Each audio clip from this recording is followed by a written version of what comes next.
Փորձագետները հուշում են, գուժում են, որ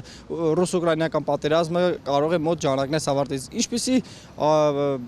ակնկալիքներ եք տեսնում Հայաստանի համար այս պատերազմի ավարտի։ Ռուս-ուկրաինական ընդհանրապես իմ կարծիքով բոլորակի բոլոր հարցերը լուծում են երկու պետություն՝ Ռուսաստանը եւ Ամերիկան։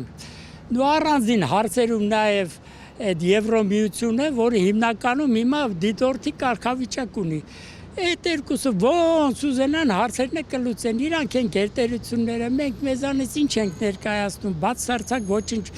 այնքան բան չենք ներկայացնում, որ Ռուսաստանը մեր հարցով չի հետաքրքրվում։ Եղած չեղած էլի, ուզենա գազը կփակի, 100 դրամանոց բուլկին կդառնա արդեն 500 դրամ, ինչ կուզենա կանի մեր գլխին, միջև մի ոնց որ ձեն չենք անը, այնպես էլ ձեն հանելու Երևի իրավունք չունենք, թե չենք ուզում, ես չեմ հասկանում, ինչ կուզենան մեր գլխին տանենք, մենք այդ կողմից տաղանդավոր ժողովուրդ ենք, էլի ամեն ինչին ձայն չենք անում, սպասում ենք,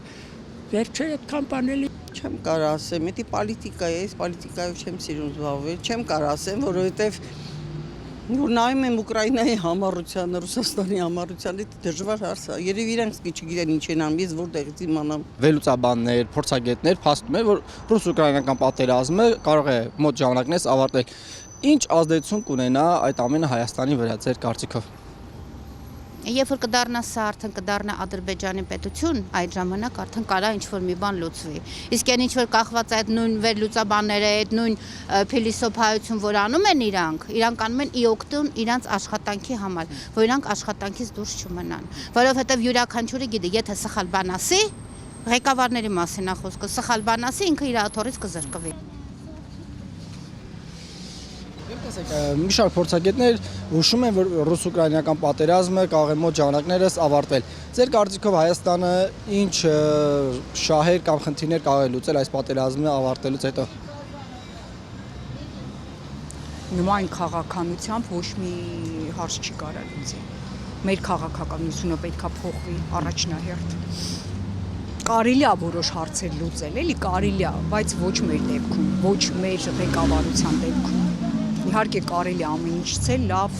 դասեր քաղել ու ճիշտ, բայց դրա համար դիպլոմատ պետք է լինել, որը ինքը ցավոք սրտի բացարձակ դիպլոմատ չի, բացարձակ։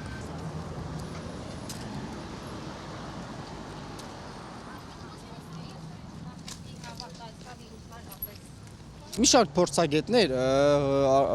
կանխատեսում են ռուս-ուկրաինական պատերազմի ավարտը։ Ձեր կարծիքով Հայաստանը ինչ կարող է շահել կամ ոնց կարող է իրեն դիրքավորել, որ շատ կորուստներ կամ խնդիրներ չունենա։ Ըստ ումա երևի մենք չենք խառնվի այդ հարցում, բայց պատերազմը կավարտվի համենայն դեպս։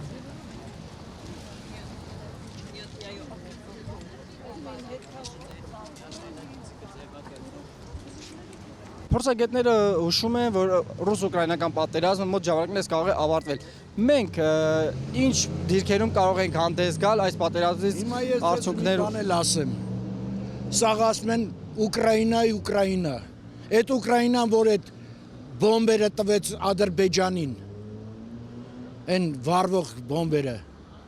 ու նրանք խփեցին մեր երեխեքին, մինչև հիմա մեր երեխեքը տանջվում են։ Դրանից հետո Ուկրաինան Ադրբեջանին շնորհավորեց փորձարկման համար։ Ես հիմա գնամ Ուկրաինային պաշտպանեմ, որ մեր երեխեքս դե վառված վիճակում ապրում են, կամ կեսի չաթը վառվեցին մահացան։ Ում պաշտպանեմ։ Այդ դրա պատասխանը ով է տալու։